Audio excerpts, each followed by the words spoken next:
A few times during video calls I saw Emma in the background. He hurriedly explained cousin Emma called to ask about the progress. When she heard I was in the neighboring city, she came over to take a look.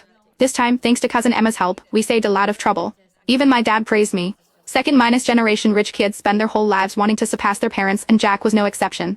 His father and grandfather were both very successful entrepreneurs. Jack wasn't that either, but he was always overshadowed by his family's reputation. He had always wanted to prove himself.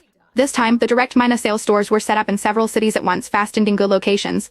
Even his father and grandfather praised him at the dinner table for doing a great job. Jack transferred me $200,000, saying it was to buy a bag for my cousin in my name. I know she helped me out for your sake, so it's better if you give it to her. I still have that much sense. Then he added, choose one that your cousin likes. If it's not enough, I'll transfer more to you. I took out my phone and called my sister, saying as soon as the call connected. Thank you for helping my boyfriend.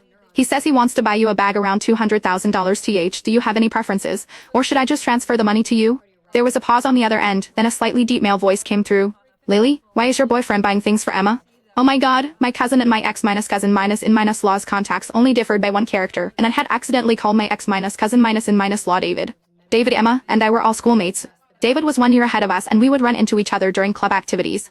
I only praised David for being considerate once, and the next day, Emma started pursuing him openly. When a girl chases a boy, success comes easily. 2 weeks later, they got together. After breaking up and getting back together several times, they got married right after graduation. 3 years after marriage, they divorced. To avoid any misunderstanding from this big spender who still sends my sister a monthly living allowance, I quickly explained, no, she helped my boyfriend with something big. But we should thank you too, brother minus in minus law.